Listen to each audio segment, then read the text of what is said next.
District legal authority and state legal authority ఆదేశాల మేరకు ఈ రోజు నరసరావుపేటలో స్థానిక రైల్వే స్టేషన్ నుండి మున్సిపల్ ఆఫీస్ వరకు యాంటీ డ్రగ్స్ మరియు యాంటీ ర్యాగింగ్ అవగాహన ర్యాలీ. ఇందులో భాగంగా జిల్లా జడ్జి సత్యశ్రీ మాట్లాడుతూ నరసరావుపేట గడిచిన కొన్ని రోజుల క్రితం సోషల్ మీడియాలో యాంటీ ర్యాగింగ్ వీడియో వైరల్ అయిన సంగతి అందరికీ తెలిసిందే. డిస్ట్రిక్ట్ లీగల్ అథారిటీ మరి స్టేట్ లీగల్ అథారిటీ వారి ఆదేశాల మేరకు ఈ రోజు నరసరావుపేటలో యాంటీ డ్రగ్స్ మరియు యాంటీ ర్యాగింగ్ పై ప్రజలలో అవేర్నెస్ పెంపొందించడానికి పట్టణంలో ఉన్న విద్యార్థులతో కలిసి ర్యాలీ నిర్వహించడం జరిగింది. దేశ రాష్ట్ర మరియు జిల్లా న్యాయ సేవాధికార సంస్థ ఆదేశాల మేరకు మొన్న ఇక్కడ నర్సరావుపేటలో జరిగిన ర్యాగింగ్ ఇష్యూ బయటకు వచ్చిన తర్వాత సోషల్ మీడియాలో హైలైట్ అయిన తర్వాత ప్రత్యేకంగా ఈ నెల ఒక క్యాంప్ నిర్వహించమని ఆదేశాలు వచ్చాయి యాంటీ ర్యాగింగ్ మీద. ఈ యాంటీ ర్యాగింగ్ వల్ల జరుగుతున్న ఈరోజు జరిగిన ఇక్కడ నర్సరావుపేటలో జరిగిన ఈ ర్యాగింగ్ సోషల్ మీడియాలో హైలైట్ అవ్వడం వల్ల మొత్తం దేశం అంతా ఒకసారి ఈ యాంటీ ర్యాగింగ్ చట్టాలు మళ్ళీ ఇంప్లిమెంటేషన్ ఎలా జరుగుతోంది, ఎందుకు ఇటువంటి జరిగినాయి, ఒక పేరు పొందిన కళాశాలలో దశాబ్దాల చరిత్ర కలిగిన కళాశాలలో ఎంతో పెద్దవాళ్ళు ఇక్కడ చదువుకుని ఉన్నత ఉద్యోగాలు చేసి రిటైర్ అయిన వాళ్ళు కూడా ఈ SSN కాలేజ్ నుంచి బయటకు వచ్చారు. ఇటువంటి కాలేజీకి ఇటువంటిది జరగడం కొంచెం దురదృష్టకరము. కాబట్టి దీని మీద తగు చర్యలు తీసుకోవాలని మాకు ఆదేశాలు రావడంతో మా తరపున మండల న్యాయ సేవాధికార సంస్థ తరపున ఇక్కడ ఉన్న మా న్యాయాధికారులందరం కలిసి ఇవాళ ఈ యాంటీ ర్యాగింగ్ క్యాంప్ నిర్వహించడం జరుగుతోంది. దీనివల్ల స్టూడెంట్స్ అందరికీ అవగాహన రావాలని, అవగాహనతో ఇక ముందైనా ఇటువంటి ర్యాగింగ్ అనేవి కొంచెం పిల్లలు అర్థం చేసుకుని స్టూడెంట్స్ వారి భవిష్యత్తుని సరైన దారిలో పెట్టుకోవాలని ఆశిస్తున్నాము. దీనివల్ల కళాశాలలకి చెడ్డ పేరు, విద్యార్థులకి చెడ్డ పేరు, ర్యాగింగ్ చేసిన పిల్లలకి చెడ్డ పేరు, అనుభవించిన బాధితులకు కూడా ఒక చెడ్డ పేరు వస్తుంది. ఎందుకంటే ఇంత బాధితులు అయ్యుండి కూడా ఈ రోజు వరకు వారు నోరు విప్పలేదు. దొండపాటి ఫణి కుమార్ తండ్రి భాస్కర్ రావు 29 సంవత్సరాలు. నాయి బ్రాహ్మణ అను అతను ఇచ్చిన సమాచారం మేరకు Eluru 3 town police station crime number 241/2024 under section 179, 180, 182, 318 RBW 35 BNS కేసును దర్యాప్తు చేసి సదరు కేసులో ముద్దాయిలు అయిన మారుమూడి మధుసూదన్ రావు తండ్రి బాలసుందరం, మలైగూడెం చింతలపూడి బీరిల్లి రాంబాబు తండ్రి బుచ్చిబాబు, కారు డ్రైవర్ గప్పలవారి గూడెం.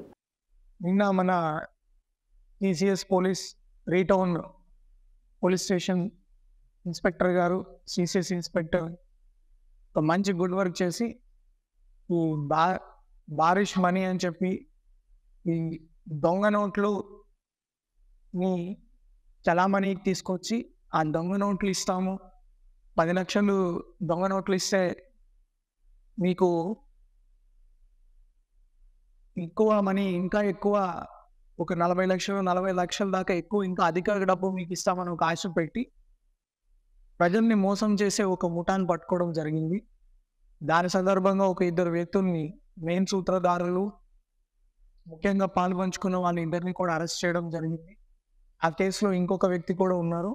అతన్ని కూడా త్వరలోనే పట్టుకొని ఇంకా ఈ దొంగ నోట్లు ఇవన్నీ ఎక్కడ ముద్రిస్తున్నారు, ఈ ఐడియా వీళ్ళకి ఎలా వస్తున్నాయి అనేది కూడా త్వరలో ఛేదించడం జరుగుతుంది. ఈ 44 లక్షల కల్లా బండిల్స్ చూడొచ్చు. వీళ్ళు ఎలా చేస్తున్నారంటే ఈ కిడ్ మన్ కొంచెం నోట్స్ని యాజ్ రియలిస్టిక్ యాజ్ పాసిబుల్ తయారు చేసి ఈ నోట్లని మీకు ఒకసారి చూపించి ఈ నోట్లని మాకు ఉపయోగం లేదు, మేము ఉపయోగం చేసుకోలేము, లేకపోతే ఫలానా ఇంకొక కారణం చెప్పేసి ఈ 10 లక్షలు మీరు తీసుకోండి, 44 లక్షలు 50 లక్షలు మీరు తీసుకోండి, మాకు ఒక 3 లక్షలు ఇస్తే చాలు, ఈ డబ్బు మాకు ఉపయోగపడదు, మీకైతే ఉపయోగపడవచ్చు అని రకరకాల కారణాలు చెప్తారన్నమాట. ఈ ప్రజలు విద్యార్థులు ఇష్టపడి చదువులు చదివితే ఉన్నత శిఖరాలను చేరుకోవడానికి నిదర్శనం మీరే అని, వీరు చూసి మిగిలిన పోలీసు కుటుంబాల పిల్లలు ఆదర్శంగా తీసుకోవాలని ఏలూరు జిల్లా SP K ప్రతాప్ శివకిషోర్ అన్నారు. నగరంలోని పోలీస్ ప్రధాన కార్యాలయంలోని రమేష్ మధురంలో ప్రతిభ కనబరిచిన పోలీస్ సిబ్బంది కుటుంబాలకు చెందిన కుమారులు కుమార్తెలు ఉన్నత చదువులకు ఆంధ్రప్రదేశ్ రాష్ట్ర పోలీస్ వెల్ఫేర్ సంఘం నుండి రాబడిన నగదు బహుమతి అందజేసి ప్రశంసా పత్రాలను ఇవ్వడం జరిగింది.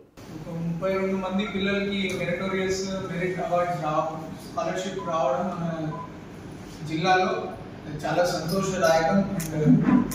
I can see lot of bright people sitting there. Proud parents. మీ అందరినీ ఇట్లా చూడడం నాకు చాలా ఆనందంగా ఉంది. అండ్ మీరందరూ కూడా ఇంకా చాలా మందికి ఎగ్జాంపుల్ సెట్ చేయాలి. పోలీస్ బాగుంటే దేశం బాగుంటుంది, పోలీస్ బాగుండాలంటే పోలీస్ పిల్లలు బాగుండాలి, పోలీస్ పిల్లలు బాగుంటే పోలీస్ బాగా పనిచేస్తారు. అంతేనా? పిల్లల ఫ్యామిలీ బాగుంటే ఆటోమేటిక్గా ఉద్యోగం బాగా చేసేస్తారు కదా, టెన్షన్ లేకుండా. So I congratulate you all the students. మీరు బాగా చదివి మీ పేరెంట్స్ కష్టాన్ని కొంచెం గుర్తించి మంచి పొజిషన్స్ వెళ్తున్నారు. That will reflect in all the police duties. So just what ever you feel like ఎలా మీరు చదివారు, మీ పేరెంట్స్ ఎలా సపోర్ట్ చేశారు, ఇంకా ఏం చేస్తే బాగుంటుంది. ఇండియాలో తప్పితే వేరే ఏ కంట్రీలో కనపడదు. వేరే ప్రతి కంట్రీలో కూడా ఇండివిజువల్స్ ఒక భావన ఉంది సార్. ఇప్పుడైతే పోలీస్ స్కూల్లో ముఖ్యంగా నాకు ఆ ఇంటర్వ్యూలో హెచ్ఆర్లో ఒక క్వశ్చన్ అడిగారు. ఆ క్వశ్చన్ 4 hours డే ఉంటే దాంట్లో చెప్పుకునే ఒక 16 hours నాకు ఆఫీస్లోనే ఉంటాయి. That is why our country is successful. So అట్లాంటి కొంతమంది పేరెంట్స్ ని చూడడం 54 సార్. ఇక్కడ గొప్ప విషయం సార్ అలా కనిపిస్తుంది. అందుకే ఫస్ట్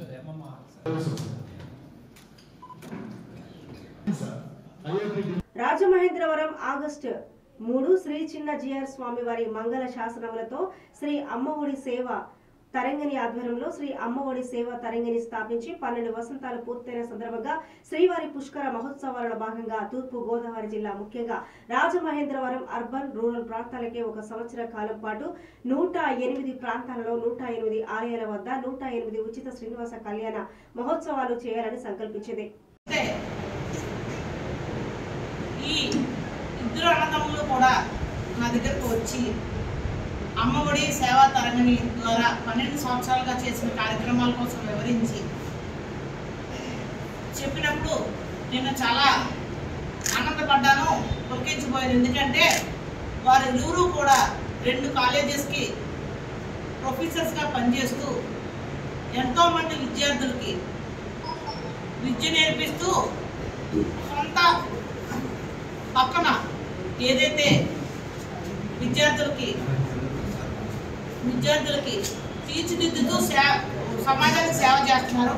నేను నిజంగా వాళ్ళని అభినందించాలి. అలాగే నాకు ఒక కాన్సెప్ట్ చెప్పారు. ఎందుకంటే ఈ రోజున వివాహ వ్యవస్థ దేశంలో ఎలా ఉంది, అందరూ కూడా పిల్లలు వారి జీవితాల్ని తీర్చిదిద్దుకునే సమయాన్న వివాహ వ్యవస్థకి పెద్ద ప్రాధాన్యత ఇవ్వడం తగ్గుతూ వస్తుంది. దీన్ని ప్రజల్లోకి తీసుకువెళ్ళి కళ్యాణం ఒక గొప్పతనాన్ని, వివాహం ఒక గొప్పతనాన్ని, అలాగే హిందూ ధర్మాన్ని ప్రజల్లోకి తీసుకెళ్లాలనే ఉద్దేశంతో అన్ని వర్గాలను అలరించే రీతిలో అన్ని హంగులతో కమిటీ కుర్రోళ్ళు మూవీ గోదావరి బ్యాక్ డ్రాప్ తో తెరకెక్కించినట్లు నిహారిక కొనిదెల ప్రొడక్షన్ అధినేత నటి నిహారిక చిత్ర దర్శకుడు యదువంశి చెప్పారు. ఇక ఈ మూవీలో అందరూ కొత్త వాళ్ళను పరిచయం చేయడం ద్వారా అనుకున్న నటనను రాబట్టామని చెప్పారు. ఈ చిత్రం తప్పనిసరిగా విజయవంతం అవుతుందని ఆశిస్తున్నట్లు తెలిపారు. ఇక సందీప్, సరోజ్, తేజస్వీరావు, ప్రసాద్, బెహరా, త్రినాథ్ వర్మ, టీనా శ్రావ్య, యశ్వంత్ పెండ్యాల, ఈశ్వర్ రాజిరాజు, రాధ్య సురేష్ తదితరులతో సహా 11 మంది నూతన నటీనటులు నటించిన కమిటీ కుర్రలు మూవీ ఈ నెల 9న వరల్డ్ వైడ్ థియేటర్లో సందడి చేయనుంది. గోదావరి కుర్రోడ్ని కమిటీ కుర్రోళ్ళు అనే సినిమాకి డైరెక్టర్ని నిహారిక కొనిదెల గారి ప్రొడక్షన్లో, పింక్ ఎలిఫెంట్స్ ప్రొడక్షన్లో, ఎస్ఆర్టీ ఎంటర్టైన్మెంట్స్, ఎస్ఆర్టీ స్టూడియోస్ అనే సంస్థ ద్వారా నేను డెబ్యూటెంట్గా పరిచయం అవుతున్నాను. మా సినిమా పేరు మీ అందరికీ తెలుసు, కమిటీ కుర్రోళ్ళు. ఇదిగోండి మా కుర్రోళ్ళు అందరూ మీ వెనకే ఉన్నారు. అన్ని కమిటీలు అండి, అన్ని కమిటీలు మన ఊర్లో జరిగే జాతరల దగ్గర నుంచి ఎలక్షన్ల వరకు ఊర్లో జరిగే ప్రతిదానికి ఉండే కమిటీ కుర్రోళ్ళు ఎలా ఉంటారో మా కమిటీ కుర్రోళ్ళు సినిమాలో అన్నీ చూపించబోతున్నాం. ఈ జర్నీలో మా కుర్రోళ్ళందరినీ కూడా రాజమండ్రి ప్రజలు, గోదావరి ప్రజలు అందరూ కూడా ఆశీర్వదిస్తారని ఆశిస్తూ ఇదిగో హైదరాబాద్ నుంచి ఇక్కడ వరకు వచ్చామన్నమాట. మీ ఆశీస్సులు మా కుర్రోళ్ళకి, మా పింక్ ఎలిఫెంట్ పిక్చర్స్కి, మా సినిమా మీద ఉండాలని ప్రగాఢంగా ఆశిస్తున్నాను అనమాట. అవునండి, ఫస్ట్ సినిమా అండి, డెబ్యూటెంట్ నన్ను పరిచయం చేస్తుంది. ఎర్రకాలువ, కొవ్వాడ, తాడిపూడి కాలువల వరద ఉధృతికి ముంపు బారిన పడిన పంట పొలాలను రక్షణకు ముంపు సమస్య శాశ్వత పరిష్కారం చేసే దిశగా ఎన్డీఏ కూటమి ప్రభుత్వం చర్యలు చేపట్టి రైతులకు అండగా నిలుస్తుందని రాజమండ్రి పార్లమెంటు సభ్యులు దగ్గుబాటి పురంధేశ్వరి పేర్కొన్నారు. ఈ కార్యక్రమంలో స్థానిక శాసనసభ్యులు మద్దిపాటి వెంకటరాజు, జిల్లా బీజేపీ అధ్యక్షులు బొమ్మల దత్తు, వ్యవసాయ శాఖ ఏడీ పి చంద్రశేఖర్, ఏఓ వి రాజారావు, బొడ్డు వీర రాఘవులు, మద్దిపాటి రమేష్ చౌదరి, జ్యేష్ఠ శ్రీనివాస్, ఈలి సరిత, బాబు, కె రాము, స్థానిక నాయకులు, అధికారులు తదితరులు పాల్గొన్నారు. వచ్చినటువంటి తుఫాన్ సందర్భంలో ఏదైతే ముంపుకి గురైందో పంట పొలాలన్నీ కూడా సందర్శించడానికి వాళ్ళ స్థానిక ఎమ్మెల్యే గారు అయినటువంటి వెంకటరాజు గారితో భారతీయ జనతా పార్టీ జిల్లా అధ్యక్షులు అదేవిధంగా మండల అధ్యక్షులు అందరితోటి కూడా ఇవాళ సందర్శనార్థం ఇక్కడికి రావడం జరిగింది. ఏడీ గారు కూడా ఇక్కడే ఉన్నారు. వారితో విషయాలన్నీ కూడా చర్చించడం జరిగింది. ప్రధానంగా అతివృష్టి అయినా అనావృష్టి అయినా మొట్టమొదటిగా వాటి యొక్క దుష్ప్రభావం పడేది రైతాంగం మీద అనేటువంటి విషయం మనందరికీ తెలుసు. అదేవిధంగా మొన్న వచ్చినటువంటి తుఫాన్ వల్ల కూడా మన రైతులు ఎవరైతే ఉన్నారు ఇక్కడ ఉన్నటువంటి 5,000 పైచిలకు ఎకరాల్లో దగ్గర 2,300 ఎకరాలు ముంపుకి గురయ్యాయి అని చెప్పి ఏడీ గారు ఇచ్చినటువంటి వివరణ. అది మాత్రమే కాకుండా వెంకటరాజు గారు ఇందాక చెప్పినటువంటి విషయం ఏమిటంటే సాధారణంగా ఇప్పుడు 2,300 ఎకరాలు ఇబ్బంది పడినప్పటికీ కూడా ప్రతి సంవత్సరం దగ్గర 5,000 ఎకరాల్లో మనకి ఇబ్బంది కలుగుతుంది అని చెప్పి వారు చెప్పడం జరిగింది. అయితే ఇది ఇప్పుడు తాత్కాలికంగా రైతులకి ఏ విధంగా వారికి కావాల్సినటువంటి ఉపశమనం ఇవ్వాలో దాని మీద అయితే ఆల్రెడీ ఎమ్మెల్యే గారు దృష్టి పెట్టారు. అధికారులు కూడా దాని మీద దృష్టి పెట్టడం జరిగింది. ఇందాకే అడిగాను వారిని రైతుల యొక్క ఎన్యూమరేషన్ జరిగిందా, ఏ మేరకు నష్టపోయారు అని. రాజమహేంద్రవరం ఆగస్టు 3న గడిచిన 30 సంవత్సరాలుగా మందకృష్ణ మాదిగ పడిన కష్టానికి తగిన ఫలితం దక్కిందని రాజనగరం టీడీపీ ఎస్సీసెల్ ప్రధాన కార్యదర్శి, హ్యూమన్ రైట్స్ స్టేట్ మహిళా అధ్యక్షురాలు కండవల్లి లక్ష్మి అన్నారు. ఇక వర్గీకరణకు అనుకూలంగా సుప్రీంకోర్టు ధర్మాసనం ఇచ్చిన తీర్పు నేపథ్యంలో ఆమె మాట్లాడుతూ కృష్ణ మాదిగ పోరాటం మరవలేనిదని అన్నారు. ఇక ప్రధాని నరేంద్ర మోదీ, సీఎం చంద్రబాబు, ఉప ముఖ్యమంత్రి పవన్ కళ్యాణ్లకు ధన్యవాదాలు తెలియజేశారు. 21లో సుప్రీంకోర్టులో కన్నీళ్లు పెట్టుకుని చాలా వేదనతో మందకృష్ణ మాదిగ చాలా వేదనతో బయటకు వచ్చారని ఆమె గుర్తు చేశారు. కష్టపడ్డ కష్టానికి ప్రతిఫలం ఈరోజు ఫలించింది. సుప్రీంకోర్టు ఏ మాట అయితే ధర్మశాసనం తీర్పిచ్చిందో దానికి కట్టుబడి ప్రతి ఒక్కరూ కూడా శిరస వహించాలి.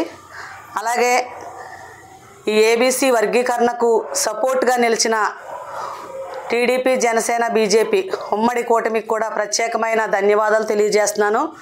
గౌరవనీయులు మోదీ గారు, ఆంధ్రప్రదేశ్ ముఖ్యమంత్రి వర్యులు నారా చంద్రబాబు నాయుడు గారు, ఉప ముఖ్యమంత్రి గారు పవన్ కళ్యాణ్ గారు ప్రత్యేకమైన ధన్యవాదాలు తెలియచేసుకుంటున్నానండి.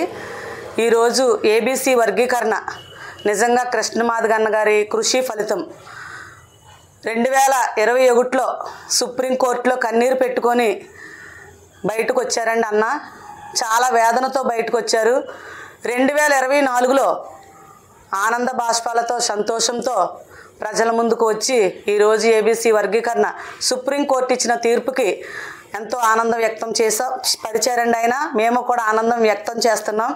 ఈరోజు సుప్రీంకోర్టు ఇచ్చిన తీర్పును ప్రతి ఒక్కరూ కట్టుబడి అన్ని రాజకీయ పార్టీలు విస్మరించడంతో ఎన్నికలలో పోటీ చేసినందుకు సీటు రాక రాజకీయ నిరుద్యోగిగా మారిన జీవి హర్ష కుమార్ మాలలను రెచ్చగొట్టి తను రాజకీయంగా లబ్ధి పొందుతామని చూస్తున్నారని మాదిగ రాజకీయ పోరాట సమితి వ్యవస్థాపక అధ్యక్షులు ఆకుమర్తి చిన్నమాదిగా విమర్శించారు.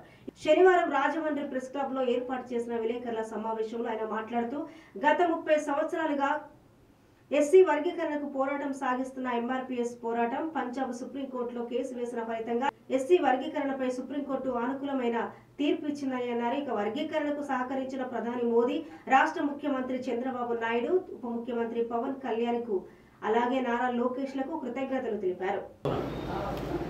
మీకు ఏ మాత్రం రాజ్యాంగం మీద కానీ, డాక్టర్ బాబాసాహెబ్ అంబేద్కర్ గారి మీద కానీ, న్యాయ వ్యవస్థ మీద కానీ నమ్మకం ఉంటే న్యాయ పోరాటం చేయండి. సుప్రీంకోర్టుకి వెళ్ళి ఆ రోజు వర్గీకరణ చెల్లదని చెప్పి మానమహనుడే కదా సుప్రీంకోర్టుకి వెళ్ళి వర్గీకరణ కొట్టించింది. మరి మేము చేయాల్సిన న్యాయ పోరాటమే కదా. ఒక పక్క మందకృష్ణ మాదిగ గారు, అనేక సంఘాలు, అనేక మంది రాజకీయ పార్టీలో ఉండబడే మాదిగ మేధావులు, అనేక మంది బయట నుంచి వచ్చినటువంటి మాదిగ మేధావులు, వీళ్ళందరూ కూడా ఎవరి పోరాటం వాళ్ళు చేశారు. ఆ పోరాటం ఫలితమే ఈరోజు సుప్రీంకోర్టు ద్వారా వచ్చింది. మరి ఈ తీర్పు అనేది ఈ రోజు వచ్చింది కాదు. 2020లోనే రాష్ట్రాలు వర్గీకరణ చేసుకోవచ్చని చెప్పి అరుణ్ మిశ్రా జడ్జిమెంట్ వచ్చింది కదా. అరుణ్ మిశ్రా జడ్జిమెంట్ అనుకూలంగానే మరి పంజాబ్ 2010లోనే సుప్రీంకోర్టుకి వెళ్ళింది కదా. పంజాబ్ వెస్ట్ సుప్రీంకోర్టుకి వెళ్ళినప్పుడు 2020లో జడ్జిమెంట్ వచ్చింది కదా. ఆ జడ్జిమెంట్ ప్రకారం మాకు అధికారం సరిపోవట్లేదు, మేము 3 మాత్రమే ఉన్నాము, 5 లేదా 7 ధర్మాసనానికి.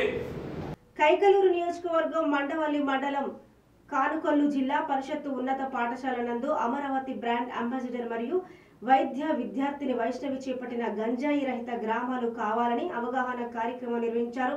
గ్రామంలో డ్రగ్స్ అలవాటు పడిన వారు మానుకోవాలని స్కూల్ విద్యార్థులతో ప్రధాన ఉపాధ్యాయులు మరియు సిబ్బందితో గ్రామంలో ర్యాలీ నిర్వహించారు. వాళ్ళ కుమార్తె ఈనాడు అమరావతి బ్రాండ్ అంబాసిడర్ ఉన్న వైష్ణవి గారి స్ఫూర్తితో కానుకొల్లు జడ్పీహెచ్ స్కూల్లో ఒక అద్భుతమైన అపూర్వమైన ఎంతో అందరికీ అవసరమైనటువంటి ఒక కార్యక్రమం జరిగింది. ఇది యాంటీ డ్రగ్ ర్యాలీ అనమాట. ఇవాళ రోజున ఇప్పుడో పూర్వకాలంలో యూనివర్సిటీస్లో మాత్రమే మనం అనుకునే ఇది ఇవాళ చాలా గ్రామాల్లో కొన్ని పాఠశాలల్లో కూడా ఈ గంజాయి అనేది విస్తరిస్తున్నది. దాన్ని ఏ పరిస్థితుల్లో తొలగించాలి, మనందరం కూడా ఇది ఒకళ్ళు అనుకుంటే కాదు, తల్లిదండ్రులు, గ్రామస్తులు, ఉపాధ్యాయులు, విద్యార్థులు, అలాగే ఇలాంటి సోషల్ అవేర్నెస్ ఉన్నటువంటి డాక్టర్ గారు లాంటి వాళ్ళు, అలాగే వాళ్ళ పాప అయితే వైష్ణవి తనైతే ఇప్పుడు 2nd ఇయర్ MBBS అవుతున్నారు. అమరావతికి తన దానిలో ఉన్నటువంటి ఒక ఎకరాన్ని అమరావతికి ఇవ్వడం జరిగింది. అలాగే బ్రాండ్ అంబాసిడర్గా అమరావతిగా మన గౌరవ ముఖ్యమంత్రి శ్రీ నారా చంద్రబాబు నాయుడు గారు ఆ పాపను ఇచ్చేయడం కూడా జరిగింది. మనకు తెలిసిన విషయం ఏంటంటే తను చదువుకునే రోజుల్లోనే 1 లక్ష రూపాయలు పాకెట్ మనీని ఇచ్చేసి ఆ పాఠశాలకు ఇవ్వడం జరిగిందని చెప్పారు. అలాగే తనకున్నటువంటి చేతి గాజులను కూడా తీసి 2 లక్షలు పోలవరానికి కూడా ఇవ్వడం జరిగింది. ఇలాంటి వాటి నుంచి మనం స్ఫూర్తి పొందాలి, ఇన్స్పైర్ అవ్వాలి. ఇలాంటి కార్యక్రమాలు జరుగుతున్న మూమెంట్లో డాక్టర్ గారికి ప్రత్యేకమైన అభినందనలు తెలియజేస్తాం. మనోజ్ గారు, మీలాంటి వాళ్ళు పూనుకుంటే ఇది ఖచ్చితంగా ఏదైనా ఒక జస్ట్ నీటి బొట్టే తర్వాత వరదగా మారుతుంది. ఒక అడుగుతోనే మనం కొన్ని కిలోమీటర్లు ముందుకెళ్తాం. అలాంటి దీంతో ఇలాంటి కార్యక్రమాలు ఎప్పుడూ కూడా. స్నేహితుల దినోత్సవం సందర్భంగా వడ్డాది గ్రామానికి చెందిన అమ్మ హెల్పింగ్ హార్ట్స్ గ్రామీణ స్వచ్ఛంద సేవా సంస్థ ఆధ్వర్యంలో జరిగింది. ఇక యువత మత్తు పదార్థాలకు దూరంగా ఉండాలని ఇక 2.5 రన్ మారథాన్ నిర్వహించారు. అలాగే నడక పోటీలు కూడా నిర్వహించారు. రన్నింగ్ లో మొదటి 3 స్థానాలు వచ్చిన వాళ్ళకి నగదు బహుమతి, అలాగే నడక పోటీలో మొదటి 3 స్థానాలు వచ్చిన వారికి నగదు బహుమతి, ఇక మిగతా వారికి కన్సోలేషన్ బహుమతులు ఇచ్చారు.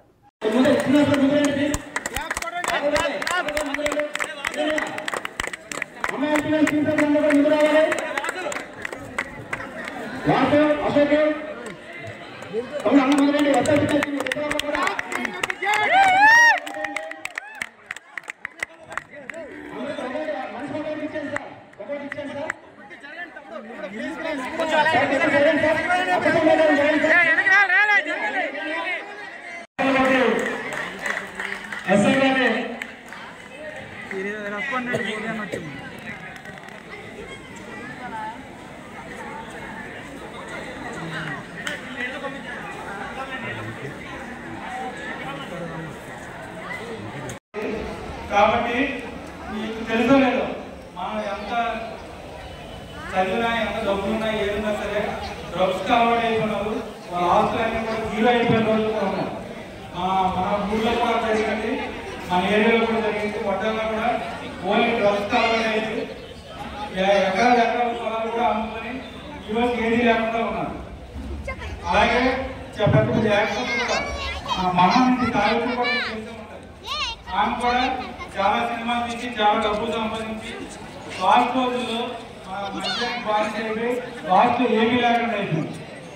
కాబట్టి అంత గొప్పవారికి ఏది లేనప్పుడు మా లాంటి వాళ్ళు అంటే మామూలు కామన్ పీపుల్ డ్రగ్స్ అలవాటు అయిపోతే ఏది మన లైఫ్లో ఏది సాధించింది. అలాగే మేము రీసెంట్గా శ్రీదుర్గ మహిళా చైతన్య సంక్షేమ సేవా సంఘం వారు ఆధ్వర్యంలో ధర్మసాగర్ కంచరపాలెం ప్రాంతంలో మెడికల్ క్యాంప్ ఏర్పాటు చేయడం జరిగింది. ఈ యొక్క మెడికల్ క్యాంప్ SR హాస్పిటల్ వారి సహకారంతో ఏర్పాటు చేయడం జరిగింది. ఈ యొక్క కార్యక్రమాన్ని ధర్మానగర్ ప్రజలు వినియోగించుకున్నారు. ఉచిత బ్లడ్ పరీక్షలు మరియు మెడిసిన్స్ ఇవ్వడం జరిగింది. ఈ యొక్క కార్యక్రమానికి సుమారు 200 నుండి 300 మంది సేవలు వినియోగించుకున్నారు. ఈ యొక్క కార్యక్రమంలో ఎస్ఆర్ హాస్పిటల్ అధినేత ఈ సత్యానంద్ కుమార్ గారు, హాస్పిటల్ మేనేజర్ మధుబాబు గారు, డాక్టర్ కేవి కృష్ణారావు గారు, డాక్టర్ బాలశంకర్ గారు మరియు హాస్పిటల్స్ సిబ్బంది పాల్గొన్నారు. ఆగస్టు 4వ తారీఖు ఫ్రెండ్షిప్ డే సందర్భంగా శ్రీ దుర్గా మహిళా సేవా సంఘం ఆధ్వర్యంలో ధర్మనగర్ ఒక మెడికల్ క్యాంపు ఎస్ఆర్ హాస్పిటల్ వారు ప్రతి ఆదివారం కూడా పేదలకి ఇంటి వద్దగా వైద్యం అని చెప్పి, ఎందుకంటే నిరుపేదలు హాస్పిటల్కి వెళ్ళి వైద్యం చేయించుకోవడం చాలా కష్టమైపోతుంది. డాక్టర్ కూడా హాస్పిటల్కి వెళ్తే రకరకాల టెస్టులు అని చెప్పి చెప్తున్నారని భయపడుతున్నారు. దానివల్ల పేదవాళ్ళు వైద్యానికి దూరం అయిపోతున్నారు. ఇందులో భాగంగా ప్రతి ఒక్కరికి కూడా వైద్యం పట్ల, డాక్టర్ల పట్ల అభిమానం పెరగాలి. ఎందుకంటే డాక్టర్ల దగ్గరికి వెళ్తే మనకి ఏ ప్రాబ్లం అయినా, ఎలాంటి సమస్యనైనా పరిష్కారం చేస్తారు. వాళ్ళకు ఉన్నట్టు తెలియజేసి వాళ్ళ ఆరోగ్యాన్ని కాపాడడానికి అనేక రకాలుగా సూచనలు, సలహాలు ఇస్తారు. మెడికల్ క్యాంపు ప్రతి గ్రామాల్లో కూడా పేదవాళ్ళకి ఇంటింటికి వాళ్ళకి మంచి జరగాలని, వాళ్ళ ఆరోగ్యం కాపాడాలని డాక్టర్స్ ఎస్ఆర్ హాస్పిటల్ వారు మరి ప్రతి ఆదివారం కూడా ఒక్కొక్క ఏరియాలో మెడికల్ క్యాంప్ పెట్టి వాళ్ళకి ఉచిత వైద్య శిబిరం చేస్తూ, వాళ్ళకి మందులు ఉచితంగా పంపిణీ చేస్తూ అన్ని టెస్టులు కూడా ఫ్రీగా చేస్తున్నారు. మరి హాస్పిటల్ వారి అందరికీ కూడా, సిబ్బందికి అందరికీ కూడా ధన్యవాదాలు తెలియజేస్తున్నాం. ఎందుకంటే ఇలాగా పేదవారికి సేవ చేయడం అనేది ఎంతోమందికి, అందరికీ ఆ అవకాశం కుదరదు. కొంతమంది అవకాశాన్ని కల్పిస్తారు. ఆ అవకాశాన్ని పేదవారందరూ కూడా ఉపయోగించుకోవాలని, మరి ఇలాంటి సేవలకి అందరూ కూడా ఇంకా మన చుట్టుపక్కల ఉన్న వాళ్ళకి ప్రచారం చేసి